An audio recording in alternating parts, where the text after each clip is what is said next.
Those of you all who do know me and you've followed me, this is the same revolver that I used in that demonstration with the Alton Sterling shooting. This is my Smith & Wesson Bodyguard 38 Special Plus P, okay?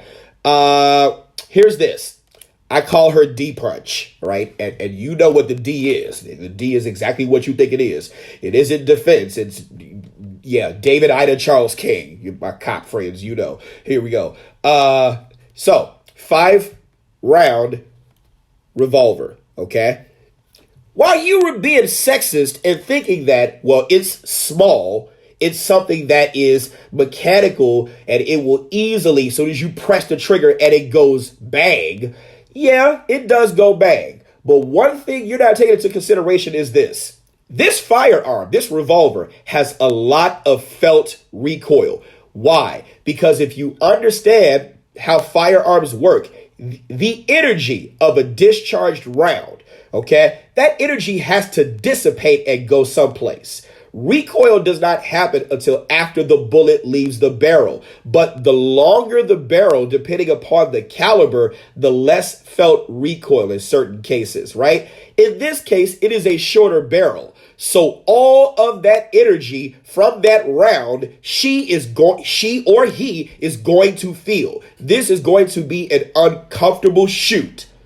Now, some of you all are like, under stress, she's not going to even feel it. Yes, that's possible. But in training, where there is no stress, she is definitely going to feel it. And if we're talking about affordable, comfortable, you just created a thing in her mind or his mind where that uncomfortability will lead to the less likelihood of them practicing it in situations where there is not stress, where they need to master marksmanship, and that's on the range, right? So here you go. Shorter barrel, right? Now, here's another thing for consideration. You only got 5 rounds, right? And chances are, when you made sure she got a gun and you bought her a 50-round box of ammo and said, boo, all you got to do is point in between the eyes. And if you point in between the eyes, that's all it's going to take. Surprise, surprise. If you can't do it in 3, let it be. While you sat there and said that, here we go. Did you get her speed loaders? Oh my God, what are speed loaders? You know, those little things like this that makes it easier for her to reload.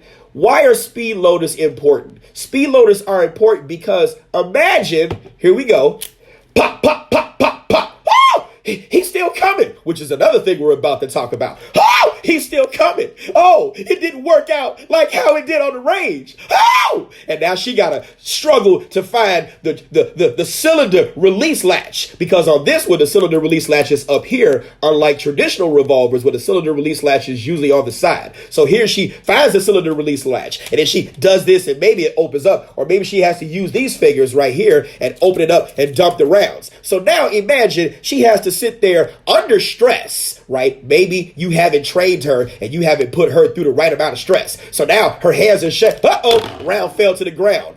Hopefully you taught her not to reach down for that round, because if the threat is right there, it's still coming, and you reach for that round, you're about to get shot and get put in the same place as that round. If it's down on the ground, let it stay down. So now she's got to go in her pocket and she got to get another round. And maybe she's successful in putting that in. And maybe you taught her how to move, because don't stand on that X because you're about to die because you're not paying attention. Here we go.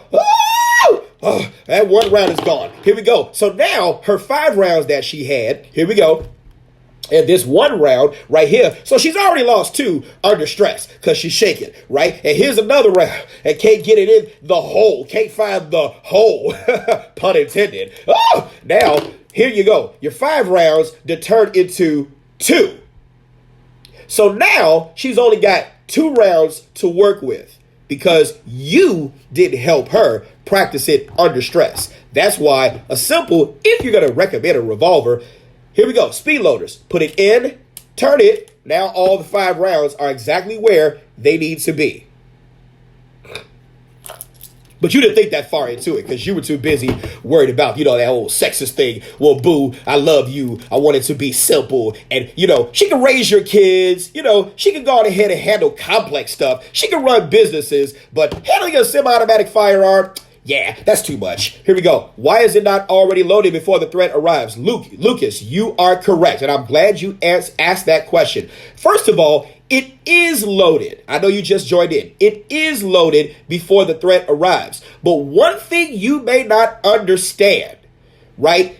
If you don't have anyone who at least understands the simplicity, right? Or I would say the simplicity, the complexity.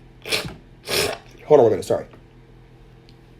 Here we go. If you got someone, yes, dealing with sinuses.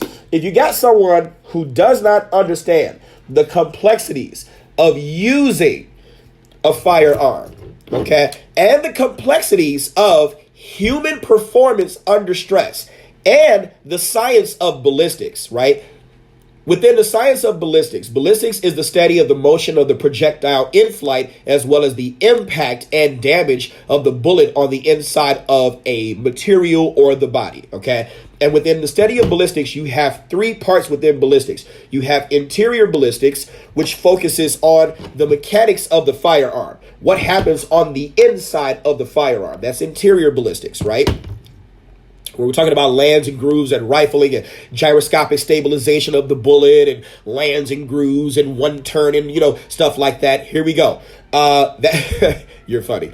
Here we go. And then when we're talking about exterior ballistics, these are the things that snipers have to be especially knowledgeable in, because that is, once the bullet leaves the barrel, the flight path of that bullet en route to the actual threat or target, right? If you're talking about a greater distance, you're talking about barometric pressure, windage and elevation. These are things that you have to worry about when it comes down to exterior ballistics. But when it comes down to your pistol shooters, terminal ballistics, which is the bullet and what happens when that bullet impacts the body and what happens on the inside, that's what you need to worry about. So if you've ever had someone to teach you about the human performance under stress, different people react to the introduction of a foreign object into the body, which is a bullet, differently. Different people also react differently to pain, which is also another thing.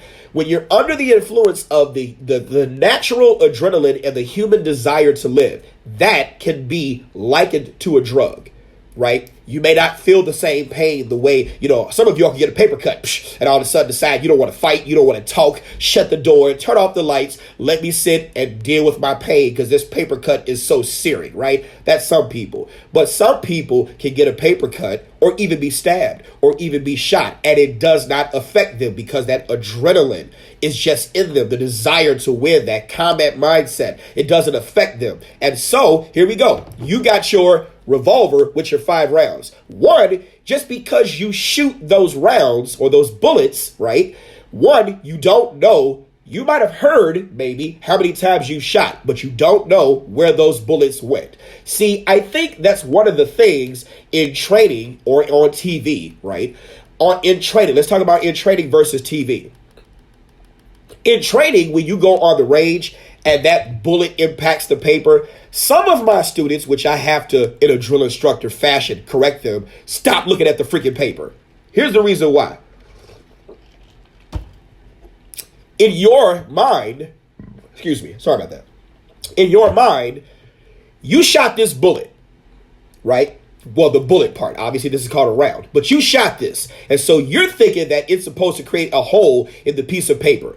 And so in your mind, you have, because your instructor or whatever may not have trained you appropriately, you think that you're supposed to look at the paper to see where the hole hit, right? And yes, for scoring purposes, that happens when you bring the target back to you, right? But in training, don't look at that paper. Why? Because you're not going to have the time to look at that person. In other words, focusing on that person as long as that person is still standing erect.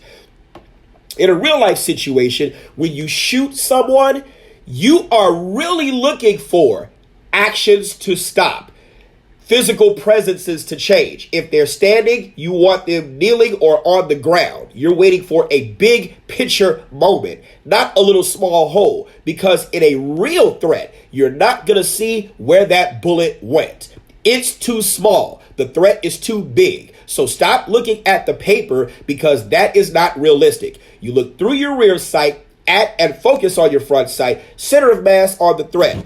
Rear sight blurry, front sight focus, threat blurry. You're not going to see where that bullet went. So you need a big picture moment. You need that body that was standing to be on the ground. You need that deadly, threatening, forward moving object to stop moving towards you in a deadly, threatening manner. You need something big to signal to your simplistic brain. If you understand, the prefrontal cortex isn't always activated during that stressful situation, especially when you haven't trained. You're in your reptilian brain, which means simple. Your fine motor skills are out of the window. You're texting, piano playing, writing, big picture, gross motor, major muscle groups, right? Big picture moments. That's what the body is going to respond off of, right? So, back to my main point. Here we go. You got your 5 rounds, but you don't know how many shots actually hit the threat, and the threat is still coming, right? So now, under that same stress, you dump those rounds out, and now you're trying to reload for another 5. Pop, pop, pop, pop, pop. Still not working. Shit, what's going on here? Dump it out, put it in. Pop, pop, pop, pop, pop. You just reloaded 3 times for one of my magazines. So if I love you, boo, why would I put you in a situation of tactical disadvantage knowing what I know? Why would I do that? Right? Is a revolver a good firearm? Hell yeah, it's a good firearm. But is it a good primary firearm for you to carry in a, oh shit, I got to get this off? It depends on the situation, right? There are times where you might not be able to get to your semi-auto if you have it on your side hip, your left or your right hip. There's a time where you might have access to your backup right away, and that's the first thing you're able to grab given the situation, right? So in that situation, yeah, it definitely proves itself to be something that could work.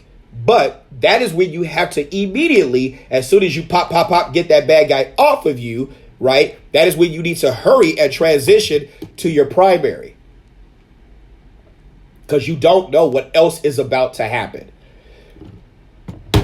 Men, stop recommending your ladies or loved ones to get a revolver because you don't understand how to train them, or because you don't understand what actually happens to bodies under the influence of stress in combat. Stop recommending the simple answer because you don't know how to train them, and get them trained on something that is itself simple, so we can go on ahead and stop the threat and be able to handle more.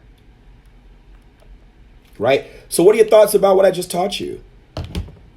I think that pretty much answers the question. We're not saying revolvers are not useless. They are so useful, but they have a place. And as a primary firearm in the age of a semi-automatic firearm, why would you put them at a disadvantage? Put them at an advantage so they can stop the threat and be able to handle more.